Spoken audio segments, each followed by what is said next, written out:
darle las gracias a María Teresa Frederica Tren y a Marie Christopher por la invalorable ayuda que me dan. La doctora Nedina también en el pasado ha sido una colaboración muy valiosa. Vaya a ver, se me va a olvidar también. Entonces, sin cuya ayuda este tipo de conferencias con tantos acápites y secciones no sería posible realizar. Entonces esta noche vamos a tratar el tercer aspecto de este ciclo que yo inicialmente veía de 4 conferencias sobre el nacimiento y evolución, imperio y caída de Roma, tanto como Estado-nación como imperio. Viéndolo bien, probablemente la puedo extender a 5, porque en la época imperial se vuelve también muy complejo. Hay una serie de personajes que necesitan una explicación no tan sucinta como los otros, y me va a causar que tenga que extenderlo quizás a una conferencia más que va a cubrir de Constantino hasta la invasión y desmembración final del Imperio Romano de Occidente. El Imperio Romano de Oriente, que es Bizancio, como ustedes saben, va a durar 1000 años más, casi exactamente, que el del oeste, y quizás en algún momento en el futuro pueda hacer 2 o 3 charlas sobre ese imperio muy poco conocido, pero que tiene una incidencia muy grande también en la historia europea y en la evolución de la religión del cristianismo. Entonces esta noche vamos a tratar los 12 Césares. Estoy siguiendo la terminología de Suetonio, uno de los grandes historiadores del siglo II, que tiene una obra bajo el mismo nombre, Los 12 Césares, que es un hito en la historia, en la historiografía mundial.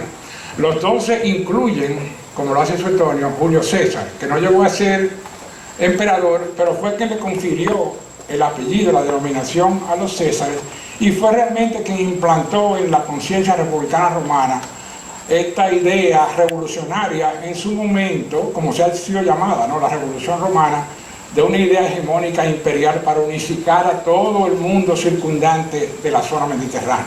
Entonces, bajo esa categoría, César, de pleno derecho, participa como el primer gran emperador.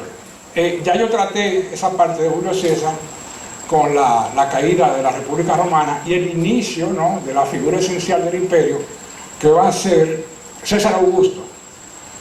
En la batalla de Accio, en el año 31 a.C., es cuando se decide la suerte final, el tipo de dirección que va a tomar el Imperio Romano para dominar el imperio, porque aquí se enfrentan las flotas de César Augusto, Roma, con la flota de Marco Antonio y Cleopatra, que en ese momento están representando un modelo alternativo de tipo oriental, más despótico, más, más concentrado en la figura del rey, con Cleopatra.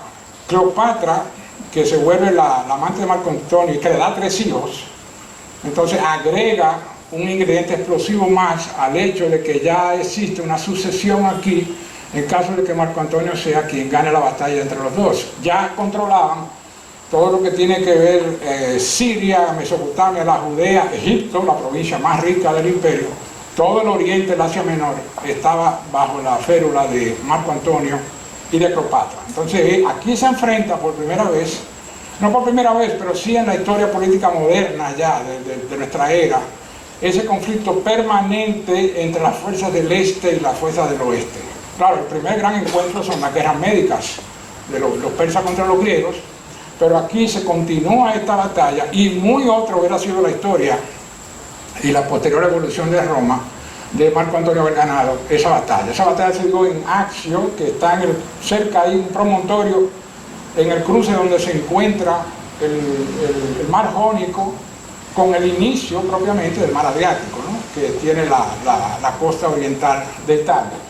¿Qué sucede en la batalla? Se encuentran ahí, en un momento, apenas comenzando, la flota de Cleopatra huye de la batalla y Marco Antonio, desconcertado, lo único que puede hacer es seguirla a ella hasta Egipto y se gana prácticamente con bajas mínimas y se sella la suerte del imperio. Y aquí Augusto va a perseguirlo, ¿no?, una escena ya conocida que hablé en la anterior. Persigue a Marco Antonio y Cleopatra y estos se ven asediados y Marco Antonio, como buen romano, se tira sobre su espada Y Cleopatra, en una inolvidable escena que tiene Shakespeare en Antonio y Cleopatra, es picada por una áspid y muere bajo el efecto del veneno. Entonces aquí entra ya Augusto, y Augusto le da un impulso fundamental a él, porque entonces toma toda la inmensa riqueza de la provincia de Egipto, y la primera provincia que él visita inmediatamente después de Accio es perseguirlo a ellos y quedarse en Egipto. Hay una anécdota famosa que va y visita el sarcófago de Alejandro Magno en Alejandría, y los egipcios, tratando de ganarse el poder, le dicen: pero también usted tiene que ver los descendientes de la dinastía Ptolomeo. Y Augusto le dice: yo vine a visitar a los muertos. Así mismo le digo. Yo no vengo a visitar a los muertos, es lo que le digo. O sea que para él Alejandro era ya también un símbolo de esa idea imperial que ya comenzaba a germinar en él. Ese sarcófago está en algún lado, todavía existe, no estoy seguro si es en Estambul, pero tienen ese sarcófago con los supuestos restos de Alejandro Magno que estaban en Alejandría. Entonces pasa aquí, y esta es la situación del imperio cuando accede al poder Augusto.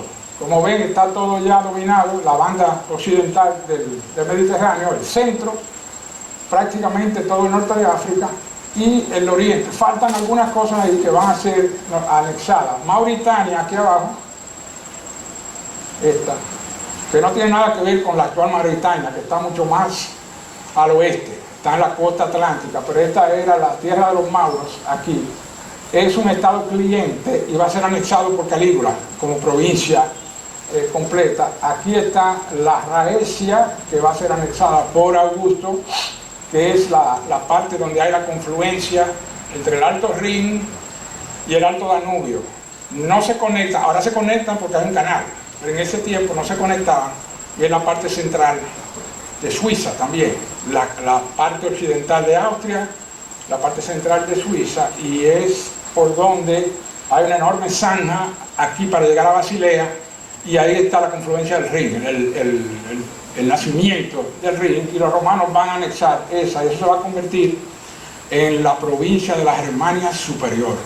Muy clave porque está prácticamente en el centro de Europa, y esta aquí es la Tracia, en el borde de la costa del Mar Negro. También estado cliente, y se va a convertir en provincia muy posteriormente, creo que con Domiciano, con Vespasiano o Domiciano, el 10º o el 11º. Esta parte aquí en la costa también del mar, aquí se llega a un acuerdo con Armenia y con los partos, y también van a ser anexados. Entonces esa es la forma final. A lo que se va a agregar todo eso es en esta aquí, la Dacia, que va a tomarse 100 años, con Trajano de hecho, y esta va a ser la última gran conquista europea del Imperio Romano, y va a ser clave también para mantener la suerte del imperio por los próximos casi 300 años. Una barrera de todo tipo, militar, estratégica, y cultural y religiosa. Contra todo, como ven aquí, hay un sistema, una lógica estratégica, porque todo esto es la enorme masa euroasiática que comienza en Francia y termina en el Pacífico. Entonces desde aquí, bandas y bandas y bandas de tribus y de naciones van a comenzar a penetrar, a buscar la riqueza de Occidente, y nada absolutamente lo detiene. Pueden comenzar en Vladivostok, aquí en el Pacífico, y lo único que tienen es una barrera en los Urales, que la cruzan fácilmente y siguen ya directamente entrando, como han entrado todos, por Polonia, ¿no? Que es exactamente eso. Polonia significa llanura, entra plano y por ahí penetra. Entonces van a crear ellos eventualmente toda una banda aquí militar de defensa. La provincia, una de las primeras cosas que hace Augusto cuando accede al poder, lo voy a poner después, pero hay un proceso gradual de consolidación de un poder que en términos modernos va a ser considerado despótico y dictatorial. No lo veía así César Augusto, ni lo veían tampoco los romanos. Y voy a explicar por qué. Pero lo primero que hacen es dividir las provincias. Él controla, como cónsul casi vitalicio, al igual que lo hizo Julio César, controla el ejército. Entonces el criterio de distribución se va a hacer en el sentido de donde están las máximas zonas, los limes no romanos, las zonas de frontera que necesitan más legiones que otros, y en base de eso él va a hacer una distribución para la administración de esas provincias, y las provincias imperiales van a ser todas las que están de verde.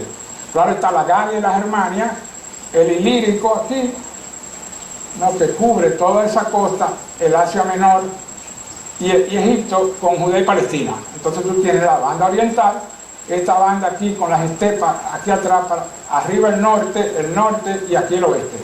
Y aquí también el oeste. Todas las verdes distribuye aproximadamente casi 30 legiones entre todas esas regiones. La que más tiene es la Germania, la barrera del Rin ahí, que tiene 6 legiones. Cada legión más o menos 6.000 hombres, o sea que tenía 36.000 hombres. Las otras son administradas directamente por el Senado, pero todas están bajo jurisdicción imperial, pero la administración del día a día, el nombramiento de procuradores, de prefectos, de contables, todo eso se encargaban las provincias senatoriales. Esta es la lista de los 12 Césares. Julio César, ¿no? El 49, lo ponen ahí el 49. ¿Qué pasó en el 49? El cruce del Rubicón y el inicio de la guerra civil. Entonces ponen ahí el inicio. Yo no estoy de acuerdo con eso, pero más o menos las intenciones de él al cruzar no era realmente declararse emperador, sino que le reconocieran y no lo metieran a juicio, porque le hacían eso a los cónsules militares. Te pasabas años en la Galia y cuando volvía tenía una serie de demandas y de cargos sobre ti por el Senado, y algunos no lo metían preso, pero lo podían esquilar. Entonces él, para precaverse de eso, cruza el famoso Rubicón e inicia la guerra civil, que va a durar casi hasta un año antes de su muerte, en el 44. Pues viene César Augusto, Tiberio, Calígula, Claudio, Nerón. Entonces aquí hasta Nerón va a ser la dinastía Julio-Claudiana, descendiente ya sea de César Augusto, de Julio César, pero por ende de César Augusto, que va a ser el hijo adoptivo de él, o de la mujer de Augusto, Livia, que viene del clan Claudio. Entonces se le va a llamar así hasta Nerón, el 6º emperador. Galba, Otón, Vitelio y Vespasiano son los famosos emperadores, los 4 emperadores, del año de los 4 emperadores, entre el 68 y el 69, con la caída de Nerón, y luego Vespasiano, uno de los 4, Tito y Domiciano, que son hijos de Vespasiano. Entonces hay 2 dinastías, la dinastía Julio-Claudiana y la dinastía Flaviana, que termina en el año 96. Después de eso, los emperadores que van a seguir, que son llamados los 5 buenos emperadores, en la época de gloria, ¿no?, de máxima estabilidad del imperio, que va a ser el siglo II de nuestra era, van a ser por designados, van a ser adoptados, hijos adoptados y designados por el emperador para ser el sucesor. No van a ser dinásticos con lazos de consanguinidad. En este caso, todos están relacionados y voy a explicar después cómo salen cada uno de ellos. Es absolutamente una maraña porque todos son primos. Entonces eso explica algunas de las perturbaciones mentales de Calígula y Nerón, se explican por el cruce de toda esa sangre entre primos hermanos, algo que ha sido muy común en la historia europea. Los únicos quizás que no tienen eso han sido los Borbones en Francia, pero los Austria en España, los ingleses tienen una serie de caracteres ahí muy ¿cómo digo?, peculiares, y vienen por una base física, una base genética, por todo este cruce de primos hermanos. Aquí viene el árbol genealógico mítico de César Augusto, quien se va a declarar descendiente de Venus, la diosa Afrodita de los griegos. La base de todo esto es una serie de leyendas griegas que abundaban en la península italiana, porque los italianos, como vimos en la primera charla, dominaban toda la costa sur de Italia y Sicilia. Sicilia, aún después del imperio, 200, 300 años, la lengua franca era el griego. En Sicilia, con Siragusa y Agrigento, todas esas ciudades eran puramente griegas. Entonces se crea una serie de leyendas, entre ellas una, la fundación de Roma, que está tomada directamente de fuentes griegas, y una de esas es la historia que Virgilio le da inmortalidad en el poema La Eneida, donde le relata cómo Eneas, que es hijo de Venus, se instala en el Lacio y va a ser el fundador no de la nación romana, sino del pueblo romano, populus romanos, que le da todavía un carácter más étnico, más ancestral a la dinastía. Entonces Julio César siempre se vanagloriaba, sobre todo cuando tenía una novia nueva, que era muy frecuente. Lo primero que le decía es que yo soy descendiente de Venus. Y imagínate, ahí hay poco que decir. Entonces esta es la descendencia. César Augusto. En el 42 a.C. comienza el primer triunvirato, el segundo triunvirato, ¿no? Tiene el triunvirato con Marco Antonio y va a tener Lépido también, que es una figura más bien simbólica en eso. La gran confrontación es Marco Antonio, que se consideraba también descendiente o sucesor de Julio César por ser uno de sus grandes comandantes militares. De hecho, en la batalla en donde participaron juntos, quien ganaba la batalla era Marco Antonio. Augusto era muy indeciso en términos estratégicos. En la Filipi, donde le ganan a Bruto y a Casio, quien gana ambas batallas, porque se dividieron en dos, quien gana ambas es Marco Antonio, que venía ya de una gran experiencia militar en la campaña de las Galias. Entonces en el 42 se declara eso, pero ya las semillas de la distensión están sembradas y es inevitable que Roma no podía tener una estructura ni de triunvirato ni de dualidad, porque es la sociedad que pedía ya la unificación de todas las provincias y de toda la península italiana en una sola idea. Un solo rey, un solo reinado, como dice Homero en la Ilíada, solamente uno, porque ese es el que va a servir como el símbolo, el punto de la órbita por donde van a circular todas las provincias y toda la vida cotidiana, estratégica y política de las provincias. Entonces es la misma sociedad que está pidiendo eso, para salir también de 100 años de disturbios, de guerras civiles que han desangrado completamente la nación romana, porque esa guerra civil, la última, entre Pompeyo y César, es increíble. Pelearon en 3 continentes, siempre romanos contra romanos, y uno da la idea de la absoluta hegemonía militar de Roma, que no hubo insurrección en ningún lado de eso. Déjame aprovecharme que ahora se están matando entre ellos. No había nada, una calma total, y todos eran romanos contra romanos, y fue una verdadera carnicería. Sobre todo la última campaña en España fue la peor de todas, inmunda. Ahí fue el 45 ya, y no se rendían. Entonces eso causó un deseo en el pueblo romano de, como dice un gran historiador, renunciar un poco a las libertades civiles que tienen a cambio de orden y estabilidad. Algo muy común, y que han hecho, por ejemplo, han hecho encuestas en los países de América Latina, y muchos toman una posición de tener un gobierno autoritario antes que tener un estado de caos y anarquía. Entonces es una decisión que le toca a muchos pueblos en un momento dado. ¿Qué significa más si tener una supuesta libertad teórica o tener un orden y estabilidad? Para mí lo primero que necesita una sociedad es orden y paz. Una estabilidad. Entonces el pueblo romano vota y ven la figura de Augusto, que ya lo había visto Julio César, quien lo declaró su hijo adoptivo, pero también le dio el potencial que tenía de estadista, porque Augusto, una persona increíble, a los 12 años dio el panegírico para su abuela, la hermana de César. Lo dio ahí, y ahí César le tomó la mano, y le gustó también en la campaña de España, que a pesar de tener una salud muy frágil, aguantaba todas las adversidades y no se quejaba. Entonces tiene una persona dotada de ese poder marcial, y a la vez con un juicio extraordinario para la edad tan temprana que tiene. A los 19 años fue cónsul. En el 42 tenía 21 años cuando fue triunvirato. Entonces comienza aquí, y él va adoptando, ¿no?, el 42, una estructura con Marco Antonio hasta la batalla de Accio. O sea, aquí en el 31 se vuelve unitario, y en el 27 toma una decisión crucial, y esa es la fecha oficial de la caída de la República en Roma.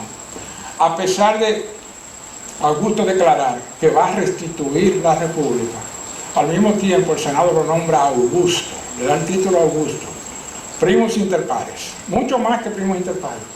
Y él comienza a tomar una serie de atribuciones, ¿verdad? Primero triunvirato, luego cónsul, fue cónsul 10 años consecutivos, del 27 hasta 19, 18, príncipe, princeps, que es la categoría ya, no el príncipe que nosotros tenemos, sino más bien un monarca ya, un rey, el princeps, el número 1, y lo fundamental más, tribuno potestad, la tribunicia potestad, que le da el poder de veto sobre todas las cuestiones políticas y criminales en todo el imperio. Crea un consejo especial para eso y la última voz es él. Entonces le da un poder absolutamente enorme a la figura y a todas las atribuciones que ella tiene. Y también lo hace el sumo pontífice, ¿no? El supremo líder de la religión, y aquí viene que le llamen al Papa el sumo pontífice. Pontifex máximo, que también lo fue Julio César. Entonces él toma todas esas atribuciones gradualmente y siempre tiene la modestia de darle un barniz constitucional a todo y consulta constantemente al Senado. No espera que se lo pongan mucho, pero crea todo eso y le van otorgando otra serie de poderes hasta que le dan el poder de imperium majestat, la majestad del poder, el imperio. El imperio es el poder. Y claro que ahí se va a derivar emperador. Pero le da eso, el crimen de majestad es lo que llamamos nosotros el crimen de lesa majestad, traición a la patria. Entonces también adopta esos poderes y ya con todo eso a él hay que consultarlo para cualquier cosa. Pero tiene, aquí hay algunas cosas que hace, tiene la suprema sabiduría de no concentrar el poder de una forma absolutista, sino que comienza a distribuirlo, y a él se le atribuye, o es su gran crédito en la historia, es haber podido tener esa concepción de enviar delegados a las provincias, nombrando incluso algunos que eran nativos de esa provincia, delegar, ¿está lloviendo?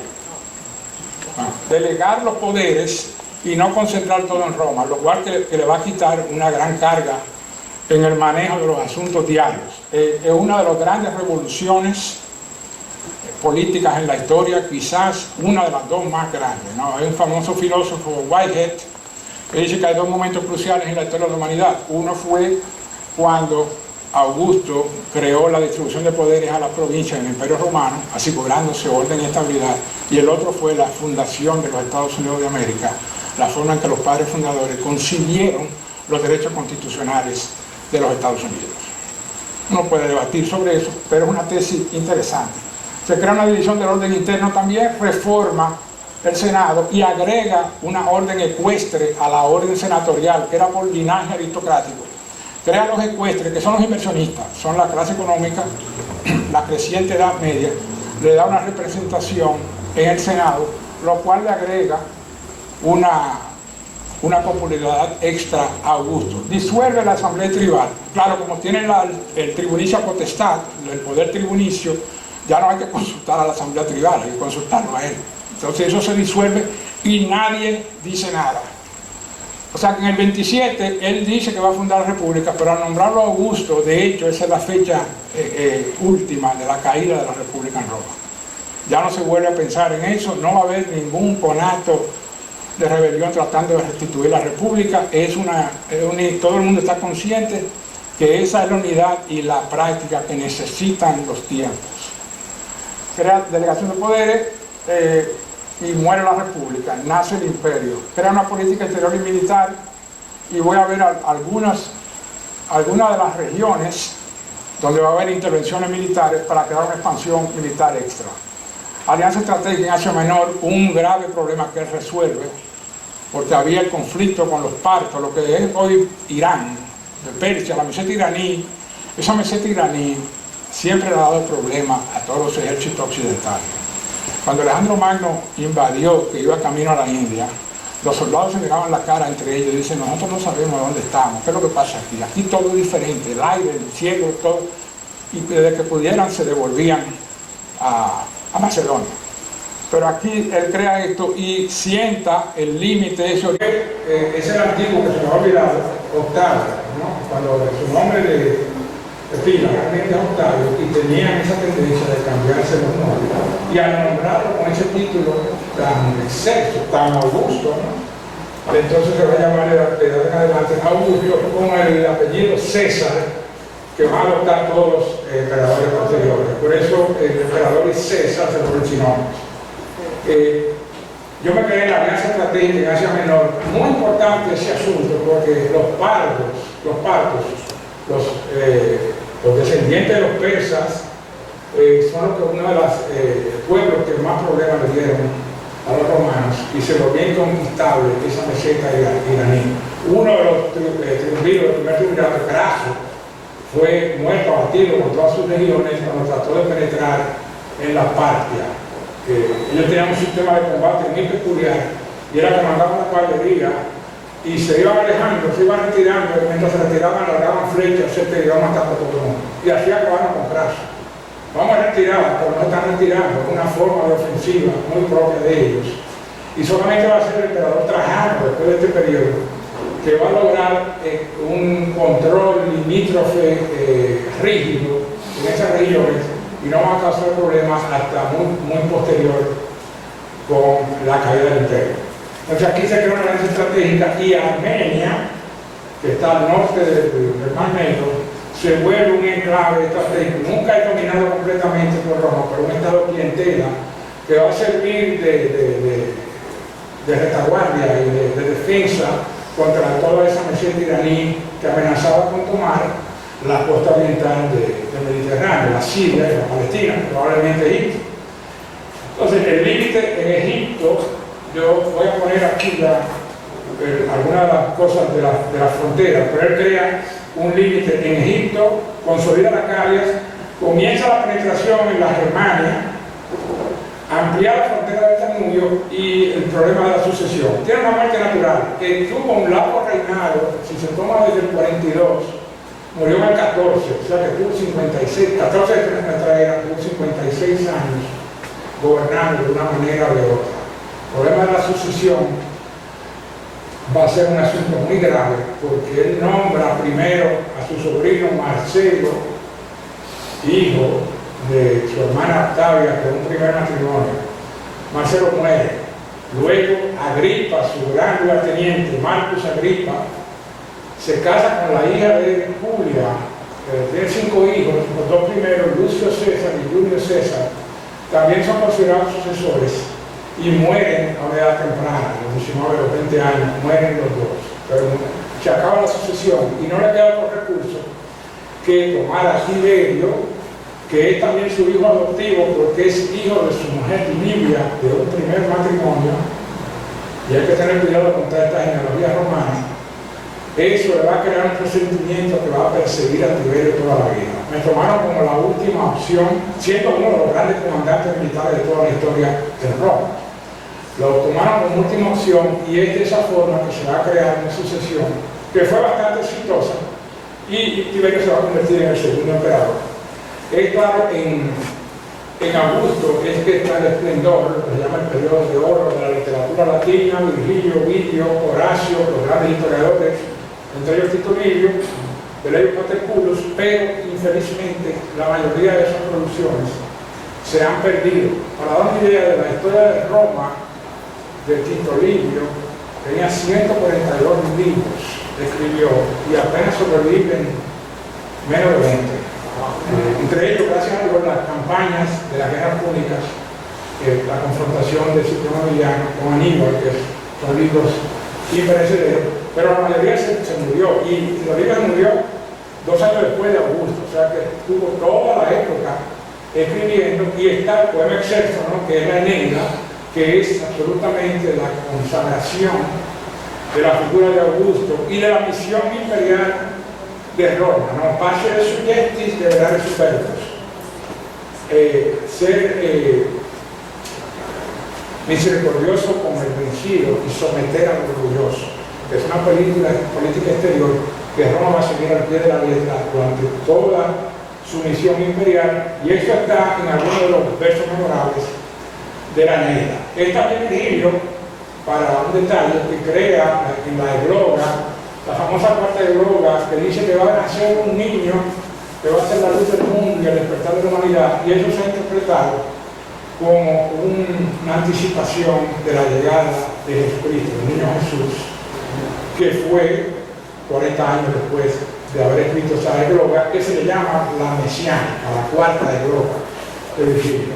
También se crean aquí las bases filosóficas de lo que va a ser el cristianismo, porque Roma adopta todo ese acervo cultural y filosófico de Grecia, y las nacientes comunidades cristianas, cuando van a tratar de elaborar, cuando se van más allá de la fase del culto y del ritual, y hay que crear una concepción filosófica religiosa. Se van a inspirar en los filósofos griegos, sobre todo Platón, para tomar las nociones del alma, de la inmortalidad, de la prosecución del bien. Todo eso viene de ese acervo filosófico que comienza a desarrollarse en gran estilo y alta dimensión al reinado de César Augusto, por aquello que digo de la enorme inestabilidad que creó el imperio.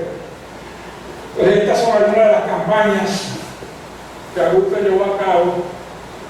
Todos los puntos círculos son Armenia, que ya lo hablé, la Partia, aquí abajo en Sicilia, España, que siempre dio problemas hasta el final de la época de Augusto. Augusto mismo tuvo que ir a una campaña militar para apaciguar la España citerior, la España ulterior, lo que hoy es Asturias y la Cantabria, todo esto. Tuvo que ir personalmente para apaciguar. Los españoles siempre, por lo menos 4 grandes campañas tuvieron, y los lusitanos ni hablar. Los lusitanos era con Viriato, el gran líder, también le dieron graves problemas y constantemente ocuparon desde Julio César hasta Augusto a todos los comandantes militares. Tiberio tuvo una participación destacada, la Galia y la Germania Magna. Inglaterra, él la dejó tranquila, no le interesó como base estratégica. Ya César había estado 2 veces, pero todavía no veían la utilidad de dominar esos mares del norte, y no va a ser sino con un emperador posterior que va a haber una campaña en Inglaterra. Entonces, en el Medio Oriente, puse esta porque aquí al tomar Egipto se crea el asunto de la fuente del Nilo y hay el imperio etiópico allá abajo, y él va a crear una frontera limítrofe en el sur. El desierto es impasable, entonces el desierto no hay que cubrirlo tanto, pero la parte de Egipto sí, porque el río conduce al centro de África. Entonces van a crear una frontera definitiva en la primera catarata del Nilo, que es donde está hoy Asuán, ahí la represa de Asuán. Ahí se va a detener el imperio. Mandan algunas expediciones para embajadas con los etíopes, y lo más al sur que van a llegar es al norte del actual Khartoum, donde se juntan las 2 fuentes del Nilo, el Nilo azul que viene de Etiopía y el Nilo blanco que viene de la Victoria. Ahí van a llegar también algunas regiones, pero se establece de una vez para siempre la primera catarata como la frontera. Él al mismo tiempo, Augusto, trata de conquistar esta banda desértica aquí, la área desierta, lo que llaman, para establecer un comercio a través del Mar Rojo con el floreciente comercio oriental. Entonces, lo que sí va a fracasar la expedición militar, no van a poder con el clima desértico de Arabia, fracasa, pero sí logra abrir, que no está en el mapa ahí, el Bab el-Mandeb, que es el estrecho que está en el Yemen del sur, ahí, donde está Adén, por donde el pez penetra el océano Índico, y por ahí van a abrir y van a garantizar una seguridad militar de ese estrecho. Va a haber un comercio floreciente con la India y con la China a través de eso. La India envió varios rajas de embajadores allá a la corte de Augusto en Roma. Entonces, eso va a ser un punto importante de esa campaña. El otro claro es la Germanía. La Germanía, la frontera es el Rin, ¿no? Una frontera natural entre las Galias y la Germania. Entonces, eso le van a llamar siempre la Germania Magna. Y muchos ahora tienen la intención, ellos no tenían la intención de conquistar la Germania. Sí tenían la intención y enviaron grandes contingentes militares, y de haber continuado, hubieran llegado hasta la frontera natural, que es el Vístula, aquí, donde está Polonia, ahí se hubieran parado, y el Virsunchis, más acá, el Vístula, aquí, hubieran cruzado el Elba, Tiberio, como comandante militar, y su hermano Drusus, llegaron hasta el Elba, que está casi en la boca del actual Berlín, llegaron hasta el Elba, pero las tribus le daban constantemente guerrilla, y era muy difícil penetrar logísticamente al interior de la Germania Magna y quedarse con el peligro del desabastecimiento con la frontera del Rin, que está lejana, son 200, 250 kilómetros de selvas y de marismas y de ataques constantes por todas esas tribus hermanas. Entonces hay una catástrofe esencial que va a suceder, que va a determinar prácticamente la división geopolítica de Europa que se va a dar aquí en Crisendi. Hay una rebelión inmensa en el Ilírio, aquí abajo. Todas estas tribus, desde el Adriático, de la Dalmacia, se sublevan al momento de Augusto, al final de Augusto, y tienen que enviar un ejército de casi 100.000 hombres ahí. De las 12 divisiones que había en la Germania, 9 son enviadas a controlar esa rebelión del Ilírio, porque el Ilírio, yo voy a mostrar un mapa después, es en la costa donde está Croacia y Trieste, todo eso. Por ahí se entra fácilmente a la península italiana, no lo detiene nadie. Entonces, tiene que controlar esa sublevación y aquí se queda desprovisto solamente con 3 regiones dirigidas por el famoso Quintilio Varro, que había sido procurador romano en la Judea y en Siria y se caracterizaba por una extrema crueldad. Y va a ser supremamente cruel con los hermanos y va a ser tomado aquí en la famosa batalla del Teutoburgo, ¿no? Aquí, esta parte. Él está aquí en el río Vexer con su legión, 20.000 hombres, y decide, le dicen un rumor que hay una sublevación aquí, y él decide contra toda advertencia estratégica de penetrar por esto aquí. Arminio, el jefe de la sublevación, que está con él al lado. Arminio ha sido entrenado, era rehén, fue enviado como rehén cautivo por su padre, una garantía a Roma. Y se crió en Roma y conocía muy bien la táctica militar romana, hablaba latín perfecto, y es Arminio quien lo acompaña, pero es Arminio quien está organizando la sublevación. El día antes de la batalla le mandan un mensaje a Varro diciendo: mira, ese te está traicionando con ellos. No le hace caso, no le da crédito al rumor. Y Arminio le dice: yo me voy a separar ahora porque voy a tratar de captar las otras tribus para reforzar los contingentes militares. Y increíblemente lo deja ir también. Si yo soy el comandante Varro, yo lo pongo prisionero y lo ejecuto ahí mismo, porque ya tú tienes el rumor.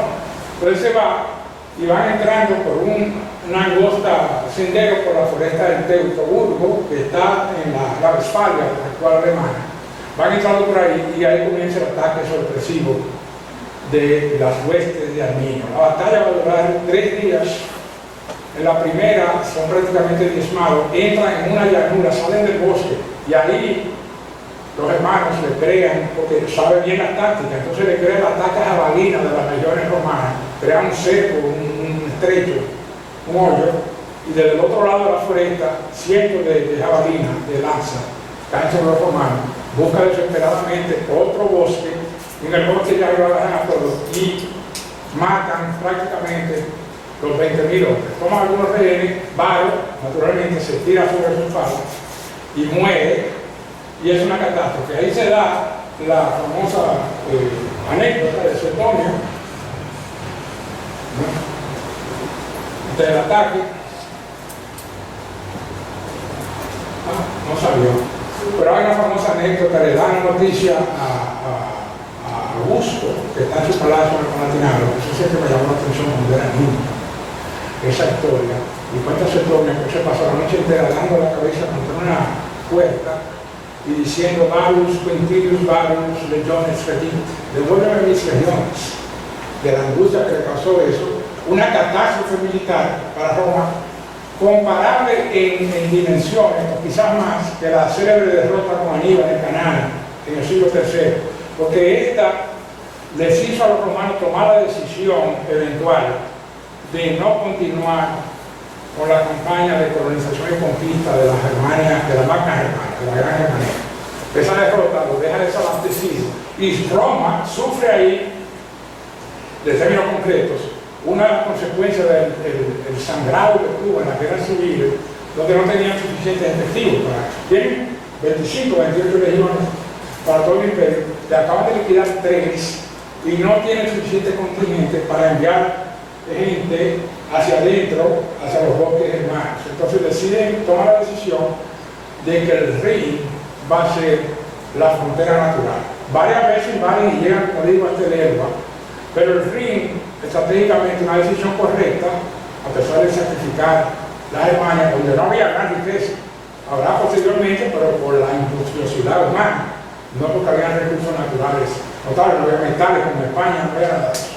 Pero sí el Rin se vuelve la base porque ahí tiene una fuente de abastecimiento, porque a través del Ródano francés pueden llegar a la costa mediterránea y por ahí le mandan suministros constantemente. Entonces se va a dividir la Germania superior, que es la del sur, donde está el origen del Rin y donde se va a conectar con el Danubio. Ahí se va a formar la provincia de la Raetia, que lo voy a hablar después, y la Germania inferior, que es por encima de Colonia. Colonia, arriba, allá hasta llegar al Mar del Norte. Entonces esa va a ser una división fundamental de la Germania, y se va a volver una barrera, y lo que sí van a hacer es consolidar la frontera del Danubio, que sí va a ser la frontera por los próximos 250 años. Cuando se rompa esa frontera, cae el imperio, porque por ahí se van a penetrar todas las tribus bárbaras germánicas y asiáticas que vienen de la planicie euroasiática. Entonces se concentran en fundar una serie de fortines que se van a convertir en ciudades. Una de ellas, varias de ellas muy importantes en la modernidad. Pero esta es César Augusto y Tiberio, que inician esa política de colonización y de detener el limes Danubio, la frontera danubiana. Aquí está esto, no hay que, yo lo puse para que vean el árbol genealógico de la dinastía Julio-Claudiana. Entonces lo que hay que saber es de dónde vienen los 6 primeros emperadores. Julio César, claro, es el padre fundador. Como digo, es tío natural de Octavio, de Augusto, y lo va a convertir en su hijo adoptivo. A convertirlo en hijo adoptivo, inmediatamente la sucesión está ahí, el nombre de heredero también. Entonces todos los otros, dinastía Julio-Claudiana, van a venir o de César Augusto o de Livia, que va a ser la mujer de Augusto por casi 50 años. Pero Livia está casada con Nero Tiberio Drusus y tiene 2 hijos con él. El uno es Tiberio, que va a ser el emperador Tiberio, el otro es Drusus. Estando 5 meses embarazada de Drusus, Augusto se enamora de ella y le dice a Drusus: mira, divórciate y dame tu mujer. Y le entrega la mujer a él y van a ser entonces Drusus. Ese es el Augusto, el primero. El segundo es Tiberio, que es el hijo adoptivo de él, va a ser el segundo emperador. Calígula va a ser el tercer emperador, va a ser hijo de Germánico con Agripina la mayor, ¿verdad? Que vienen de la unión de Marcus Agripa. No hay que seguirlo todo. Marcus Agripa se casa con la hija de Augusto, también, esa es otra también. Y después muere él, porque tiene 5 hijos, y uno de ellos va a ser el padre de Calígula. Claudio, el otro emperador, es hijo del hermano, es tío de Tiberio, y con Druso. Ese va a ser el quinto. Y Nerón es hijo de Agripina la menor, tataranieto de Augusto. Están todos relacionados. Los Claudios vienen por la mujer de Augusto, Livia, que al casarse con Nero Drusus es de la dinastía Claudia. Entonces, un detalle ahí: los nombres romanos funcionaban, ¿verdad? Caius Julius Caesar. Caio es el nombre, como yo José. Julius es el clan. El clan era lo más importante. Y César viene a ser el apellido. Entonces, familia César del clan Julius. Eso es para los hombres. A las mujeres, si era Julius, la mujer llamaba Julia. Si hay otra Julia, entonces Julia la menor. Y si hay más de esa, entonces Julia 3, Julia 4, Julia 5. Pero las mujeres no tenían apellido. Entonces toda la genealogía es completamente patrilineal. Y eso explica también mucho, cuando uno lo ve un detalle de esto, inmediatamente ve las conexiones que tiene. Viene Tiberio, muere Augusto y finalmente designa a Tiberio. Tiberio nace y vive amargado. Está amargado porque ya había dicho yo que él pensaba que era un recurso de última instancia para ser emperador. Lo pusieron 3 personas antes que él. Pero también estaba casado con Bisania Agripina, hija de Agripa del primer matrimonio. Porque está así, se cambiaban las mujeres y entonces él estaba totalmente enamorado de ella. Y Augusto le dice, tú vas a ser el sucesor mío, tú tienes que casarte con mi hija, con Julia, que es viuda, porque Agripa se murió y la dejó con 5 hijos. Entonces tú tienes que divorciarte de ella. Él no quiere divorciarse y cuenta a su Antonio que la vio un día en la calle y le cayó detrás llorando, pidiéndole perdón porque ese fue el amor de su vida. Otra llaga que le creó en el carácter sumamente sospechoso y resentido que lo caracterizó como emperador. Como digo, fue un gran comandante militar, lo más grande de ellos. Pero esas dos experiencias le amargaron la vida y en un momento se retiró a la isla de Rodas y estuvo 6 años allá y solamente volvió cuando ya no había otros recursos y él vio que él era el sucesor de Augusto, que muere en el año 14 de nuestra era. Entonces, se da una sucesión sin ningún problema, mantiene las reformas constitucionales, como digo, muy perturbado por el carácter, y estuvo dominado por su gran consejero Sejanus, quien le daba consejos sobre todo tipo de menesteres, hasta el punto de que un día ya hastiado Tiberio del poder, en el año 26, se retira a la isla de Capri y ya no vuelve más a Roma, hasta el año, hasta su muerte en el año 37. Pues Sejanus, mientras estuvo ahí en el balance con Sejanus, fue un emperador muy comedido, pero al darse cuenta de que Sejanus inevitablemente estaba haciendo una cooperación para eliminarlo en el año 30-31, lo manda a liquidar, y ahí se le crea ya, se le agudizan esos caracteres. Tácito en los anales tiene una semblanza extraordinaria, que quizás la pueda leer un pedacito aquí para el final de la vida de Tiberio. Es durante Tiberio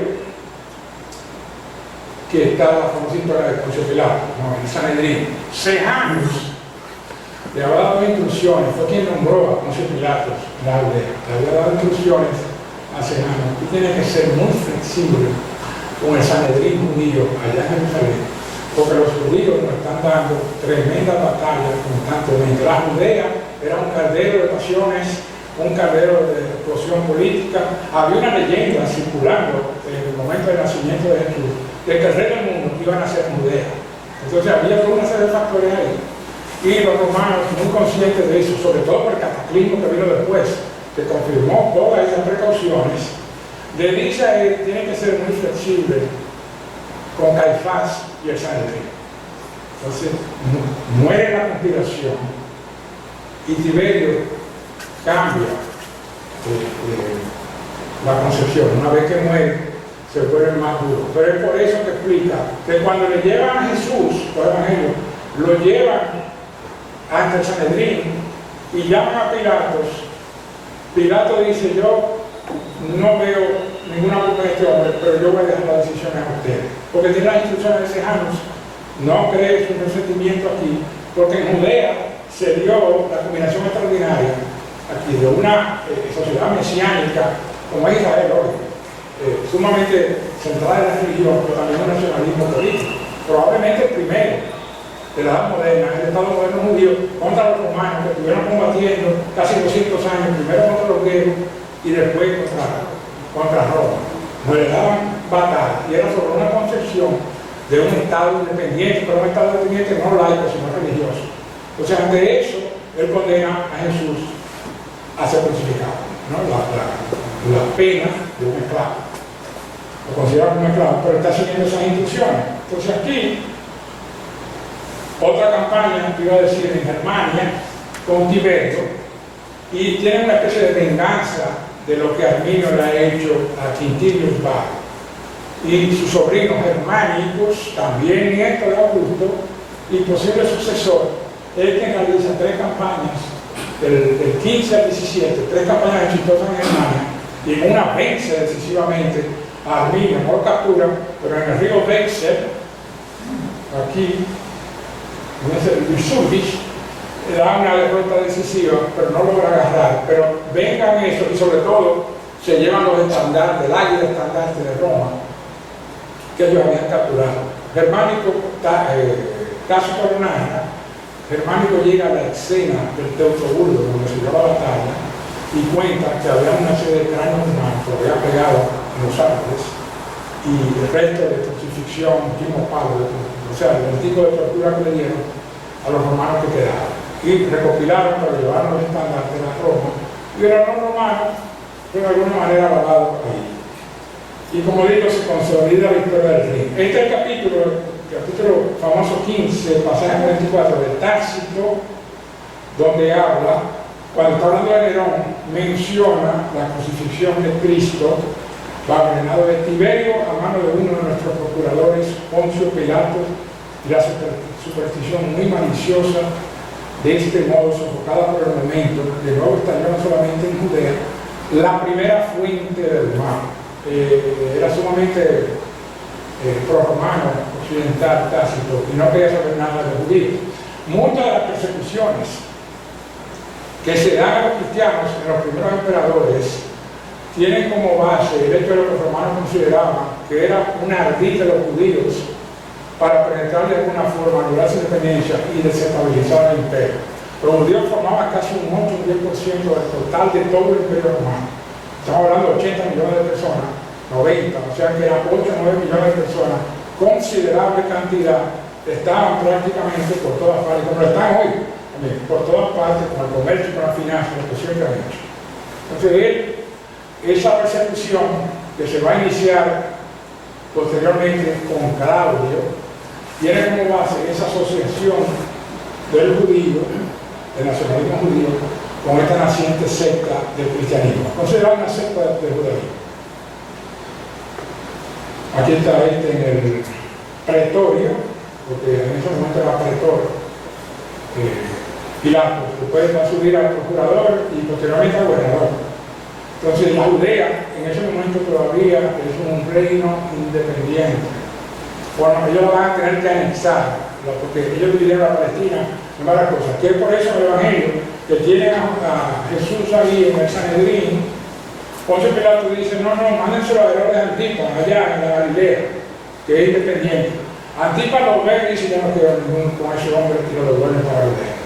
Entonces tenían esa estructura administrativa diferente, confederada de la Judea, como una forma de tratar de controlar y de que todo ese enorme movimiento judío no se consolidara bajo una forma de nación y de uso del ejército. Entonces la dividen expresamente.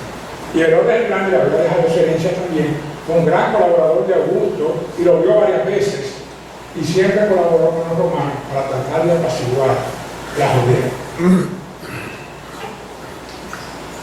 Este es el pasaje de Tácito. ¿Por qué se repite? Calígula, entonces. Hay un detalle interesante aquí. Como digo, él estuvo en Capri los últimos 11 años de su vida. Las cosas que él hacía en Capri, en la vida licenciosa y orgiástica, tal como la narra su autor, yo no la puedo decir aquí en público, pero eso está ahí escrito y son una cosa más inaudita que la otra. Todas las aberraciones, ¿no? Esta famosa lanzarse en la pileta y de suerte los pececitos ahora le tiraban 25 mancebos que le acarizaban el cuerpo y lo volvían loco al emperador. Pero eso puede ser un chisme puro de su entorno, que han mirado esas cosas. El caso es que llega a los 70 y pico de años, está muerto supuestamente en la cama, todo el mundo viene de Calígula, que vivía con él en Capri, fue el único que se le salvó, él mató a todos los hermanos, Tiberio, pero a este lo guardó y lo están declarando sucesor con el bastón del emperador. Y huepa, carajo, se despertó al hombre, se despierte el emperador, que tengo hambre y tráigame comida. Y claro, se ha armado un corredero y ha dejado a Calígula solo con el bastón. Aquí hay dos versiones. Su hermano dice que le tiró una almohada a Tiberio y lo asfixió junto con el Macro, el líder de la guardia pretoriana, y Tácito que dice que lo ahogaron con sus propias ropas. Y el caso es que ahí se vuelve Calígula, emperador, tercer emperador, si no tomamos en cuenta a César, cuarto emperador en realidad. Calígula comenzó generalmente bien, tal como Nerón, sus primeros 2 años, pero más o menos estable. Tuvo una enfermedad muy grave. Cuando salió de esa enfermedad, se convirtió en un verdadero degenerado, un poder absolutista completo, con un intento de divinización de la figura del emperador. Creo que en el caso de Calígula, tanto como el de Nerón, comienza a incidir este asunto de la consanguinidad que hablé, y hay una perturbación mental ahí, un hechizo que es prácticamente inexplicable, pero muy dado a todo tipo de orgías y excentricidades. Por ejemplo, en un momento él se creía el cuerpo lleno de pelos, prohibió que se dijera la palabra chino bajo pena de muerte. Tuvo relaciones con sus dos hermanas, vivía con ellas, y creó un sistema también de delación donde comenzó a eliminar por cualquier causa sus supuestos opositores. Pero llegó a un poder absolutista completo, todavía muy joven, porque llega a ser emperador con 25 años. Sus campañas militares fueron mínimas, hubo un intento de ataque en la Germania y un intento de la conquista de Inglaterra. Se paró en Boulogne-sur-Mer, ahí en el Canal de la Mancha, el mismo sitio que se paró en Napoleón en 1805, y ambos decidieron no invadir Inglaterra, por alguna razón. Pero había un intento de tratar de hacer lo que lo va a hacer el emperador que le sigue. Entonces llegó ahí, pero no tuvo ya mayor incidencia, y lo que más se caracteriza de él son todas las locuras y excentricidades que Suetonio cuenta en su vida de Calígula. La parte de Calígula de los anales de Tácito se perdió. Es uno de los libros, se corta totalmente la muerte de Tiberio y solo sale después un poco con Claudio y bastante extenso con Nerón también. Pero la mayoría de los libros, como sucede con estas cosas, se perdieron. Suetonio no, Suetonio los 12 Césares sobrevivieron y son contemporáneos, Suetonio y Tácito, del siglo II. Y él, de fuente de primera mano, escribe toda esa locura. Muy interesante la lectura de la vida de Calígula y de Tiberio también, con todas las aberraciones. La más famosa es el caballo incitado, que no fue emperador, sino cónsul. Arturo Espaillat, el jefe de inteligencia militar de Trujillo, tiene un libro muy interesante, que recomiendo, Trujillo, el último César. Y ahí dice que si Trujillo hubiera nombrado a su caballo como candidato presidencial, todos los dominicanos hubieran votado. Se está inspirando en Calígula, se llama el último César, Trujillo el último César. Entonces esta es incitado el caballo de Calígula. Calígula, en el año 41, está teniendo una sesión en el Cristo Pórtico, que está un canal subterráneo donde hacían reuniones, una sala, había abajo del Palatinado, y la Guardia Pretoriana, algunos guerreros de la Guardia Pretoriana lo acechan y lo matan a puñaladas, a él, a la mujer y a la hija. Matan a puñaladas y corren por todo el palacio a buscar a Claudio. Claudio cree que lo van a matar, que es tío de Calígula. Lo encuentran agazapado en un rincón, muerto de miedo, lo toman y lo nombran emperador. Ahí mismo. Entonces acaban con Calígula. Esa subterráneo, abajo del palacio, el Cristo Pórtico, fue encontrado por los arqueólogos en Roma en el año 2008, donde sucedieron esos eventos, el asesinato de Calígula. Viene Claudio, como digo, es tío de Calígula porque es hermano de su papá Germánico, de Germánico con Agrippina la Mayor. Entonces Claudio entra, Claudio estaba afectado primero de una timidez natural, pero también tenía problemas congénitos. Aquí este asunto otra vez y cojeaba y a veces la mente se le perdía, pero probó ser un golpe de destino afortunado para Roma, porque hizo la profesionalización de las funciones públicas. O sea, se creó, como las cortes modernas, todo un aparato de secretarios, los praepositores, se decían, uno para la finanza, otro para las epístolas, otro para los mandatos, otro para los pedidos. Crear una clase profesional que sucede como los gobiernos ahora constitucionales. Cambia de gobierno por esa clase. El DICSE, ¿no? Ese no se mueve. Ese continúa el funcionamiento de la administración pública y él es el gran impulsor de eso. Otro detalle importante de él, primera persecución de los cristianos, sí, porque lo menciona Tácito en los anales, pero como digo, fue mínimo. Había una concepción de que había esta secta en Roma, en las catacumbas, donde predicaba Pedro y San Pablo. Predicaron mucho en esas catacumbas. Ya en los años 40 estaban predicando, había una intención que esa secta estaba ahí en una forma de agitación política de los judíos. Entonces lo que hacen es que expulsan a algunos de Roma, no lo persiguen como van a ser emperadores posteriores. Completamente dominado por su esposa Valeria Mesalina, considerada la amante más excepcional en la historia de Roma, que también mucho decir, y ella abiertamente le engañaba a él, y él no decía gran cosa. Entonces, Mesalina tiene una secuela de amante hasta que finalmente se empata con uno bien hermoso, un legionario de esto, y van a hacer un complot, el cual son denunciados por Agripina la Menor, y matan a Mesalina y matan a Claudio. Y Claudio se va a casar con Agripina la Menor, hija de Agripina la Mayor, de Agripa, que va a ser la madre. Se casó primero con Cornelio Lucius Agenovaros, los que no tienen barba, y eso va a concebir a Nerón. Nerón, hijo de ella, va a ser nombrado después por Claudio. Claudio tiene,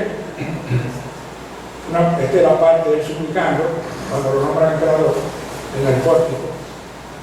La conquista de Inglaterra, una conquista muy importante, entra aquí, así, y por ahí, este no es.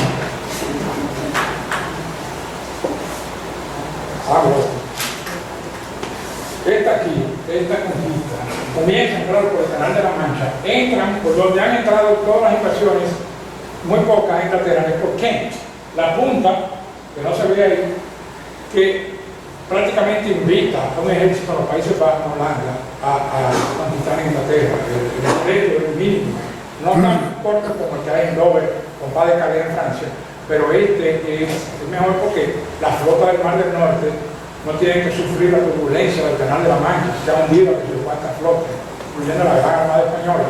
Ahí siempre hay una cosa, casi hunden a Julio César en la primera invasión de Inglaterra. Entonces entran por el Mar del Norte, porque ya dominan la Germania y la boca del Rin. Entonces por aquí viene la flota y van subiendo gradualmente, están en el Valle de Londres y todo, y se da, siguen expandiéndose, pero los romanos aquí se dan cuenta de un principio militar estratégico, y es que para que haya paz en la sabana y en las llanuras hay que controlar las alturas. Entonces a ellos no les quedan recursos, van conquistando y van a llegar hasta arriba, hasta Manchester y el Valle del Tyne en Inglaterra, donde está la montaña de Escocia, y se ven forzados también a invadir el país de Gales y a tomar la montaña del país de Gales. Cuando toman eso, se apacigua Inglaterra por 350 años. Entonces, constantemente aplican ese criterio con algunas que otras rebeliones de las tribus, pero van captando, subiendo las diferentes odovices, brigantes, son tribus de eso, en la Britania, y Claudio participa en la primera ofensiva militar. Todas estas son ofensivas militares, iban conquistando constantemente, hasta que en el siglo II llegan hasta el tope, no quieren conquistar Escocia, sino crear una barrera, que se forma la famosa muralla de Adrián, que es un centro turístico importantísimo en Inglaterra, la de Adriano, y más arriba, en la nueva frontera con Escocia, la muralla de Antoninos, que le sigue a Adriano. Y ya con ese limes de muralla, no logran pasar los caledonios, que son las tribus que están en Nueva Caledonia, todas esas cosas. Hay muchas provincias inglesas que se llaman Caledonia, una del Pacífico, la Nueva Caledonia. Entonces todo eso van dominando y se crea esta inmensa frontera del norte, que de haber sido un pueblo marítimo, probablemente hubieran continuado hacia el norte, hubieran estado por Islandia y le hubieran tocado a los romanos el descubrimiento de América, porque de ahí era muy fácil. Pero los romanos eran más bien un ejército de tipo militar terrestre, aunque lograron ser muy buenos marineros, pero no tenían esa dote que tenían, por ejemplo, los griegos y los fenicios. Pero lo que hacen es que toman eso ahí, y Inglaterra se va a volver un comercio muy importante con las Galias, y se va a activar toda la zona norte. Una expansión vital para el imperio y para la posterior historia política europea. Esta es Mesalina, la deseada, que fue, como digo, muerta por él. Entonces Agripina se casa con Claudio, ¿verdad? Y se cansa de él muy pronto para favorecer a su hijo Nerón, y Claudio muere envenenado por Agripina en el 54. O le dieron unos hongos o le dieron un té, pero estaban involucrados los esclavos. Los esclavos libertos que trabajaban en los palacios eran una raza maléfica. Mientras más lo liberaban, más malo era. Entonces, para todos esos crímenes siempre está envuelto un esclavo liberto, y es un tal Aniceto, que le da el té al emperador y matan al emperador. Entonces inmediatamente hay un forcejeo ahí entre Britannicus, que es hijo también de Claudio, con Mesalina, que estaban eliminados, y Nerón, el hijo de Agripina.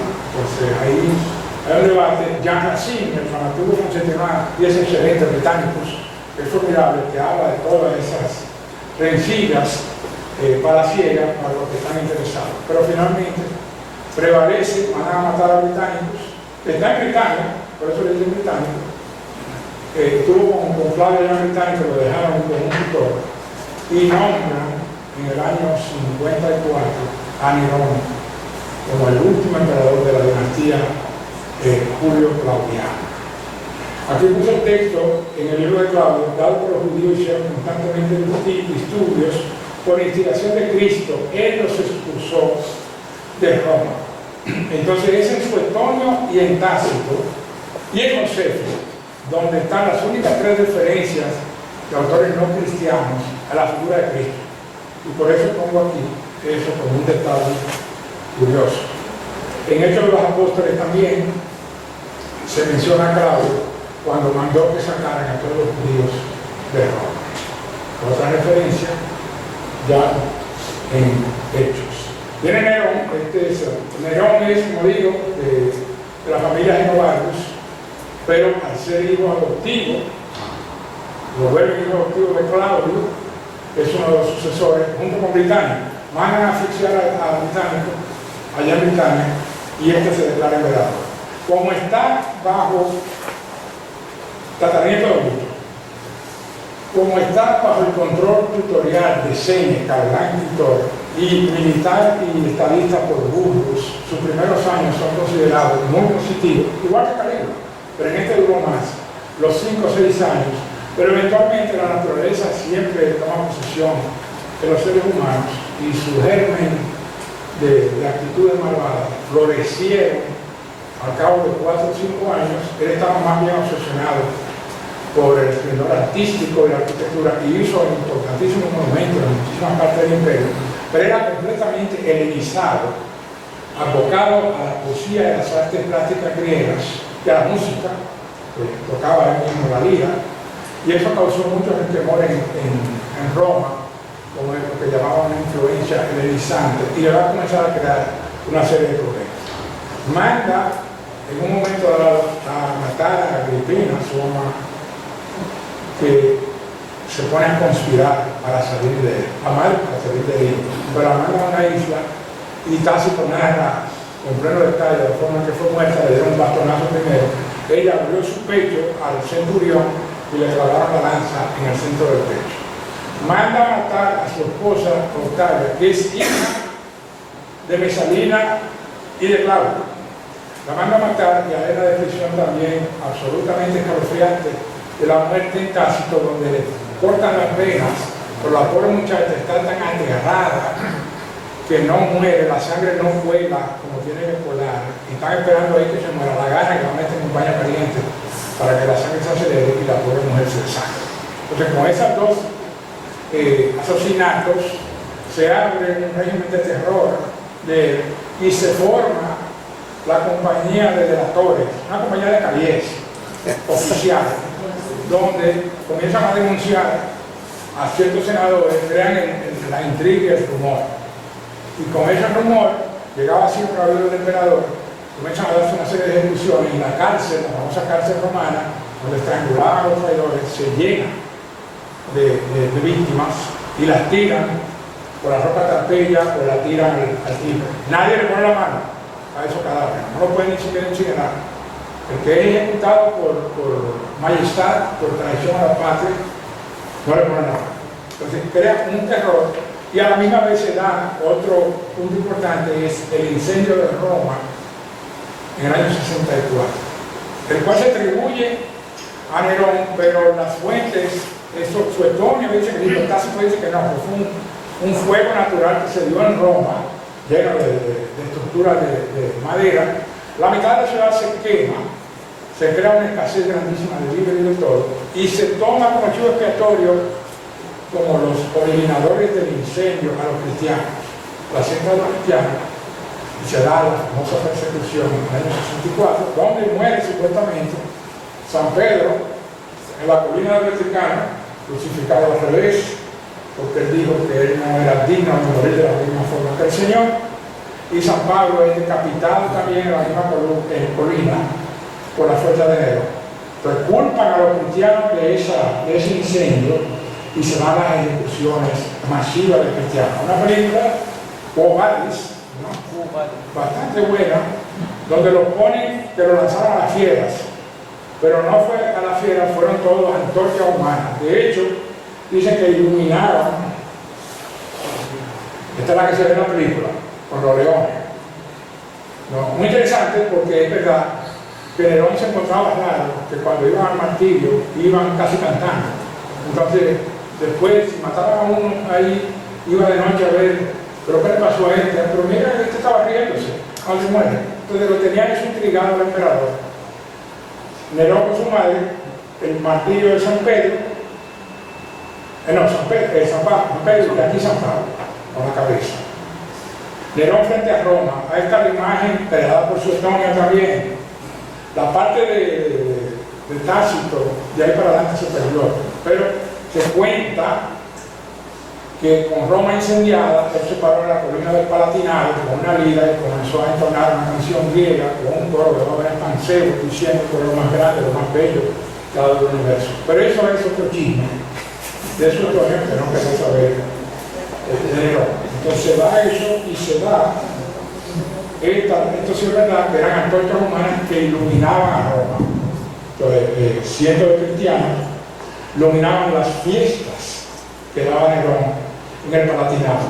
Se crea un inmenso vacío por la mitad de la ciudad, se quema y él se apropia las tierras que están entre la colina del Palatino y la del Esquilino, en el noroeste de Roma, y ahí funda la Domo Aurea, un palacio enorme que se va a construir ahí, y es en ese sitio donde 10-12 años más tarde se va a fundar el Coliseo Romano, que ahí está todavía, es en esa área donde está el Domus Aurea, la Casa Dorada de Nerón. Se va a la insurrección, finalmente, hay una serie de conspiraciones y van matando, fuerza a Petronio, que es el árbitro elegancial, el árbitro de la elegancia de él. Petronio, ¿qué tú crees de esto, de este poema? Consultado para todos. Los fuerzas que se matan. Después a Lucano, autor del poema La Farsalia, el combate entre Pompeyo y Julio César, también lo hace matar. Y finalmente a su tutor Séneca, que está envuelto en una conspiración, también lo hace matar, y ahí Tácito narra también una gran historia. Se cortan las venas, pero está tan viejo ya que la sangre tampoco rueda igual, entonces se corta las piernas para acelerar la muerte de Séneca. Su mujer también se quiere suicidar con él, se llegó a cortar las venas, pero a esa la salvaron. Pero Séneca ahí muere, con esas conspiraciones ya prácticamente se queda sin asesoría y sin tutor, se da una rebelión militar en las regiones de las Galias y en las regiones de la Judea Palestina con Vespasiano, y van marchando hacia Roma. Nerón huye de Roma y se entera de que el Senado le ha lanzado un voto de no confianza y lo están persiguiendo por crímenes contra la patria, y hace que un esclavo lo ejecute, lo mate en la fuera de Roma. Y viene el famoso año, que no lo puse aquí, pero es, aquí está otra vez lo que dicen sobre Nerón y los cristianos, el fundador de la secta Cristo. Ahora hay unas interpretaciones que dicen que Cristo no necesariamente, que es un nombre muy común entre los griegos, no necesariamente es Jesucristo, pero está claro ahí que es el fundador de la secta cristiana. Entonces, vienen los 4 emperadores aquí, y aquí hay un detalle importante. Por primera vez, el ejército modifica la política imperial e intercede directamente. Nombran al comandante militar de España, Galba, como emperador.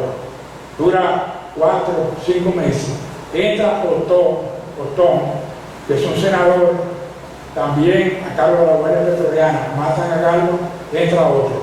Las columnas del ejército del Rin, bajo el mando de Vitelio, con las grandes compañías, también se revela 3 meses después, matan a otro en una batalla y entra Vitelio.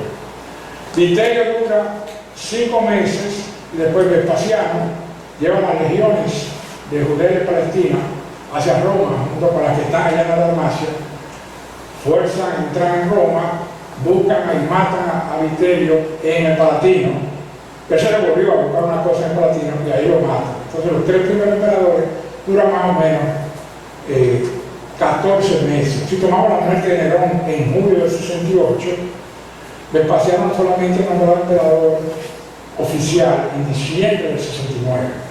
Por ahí entra entonces, como digo, la próxima dinastía, que es la última, la Flaviana, y Vespasiano restituye el orden administrativo y las finanzas que Nerón, con sus construcciones apoteósicas, había devastado. Pero deja de ver algo prácticamente sin dinero. Entonces él se caracteriza por ser un administrador muy eficaz y tiene el hijo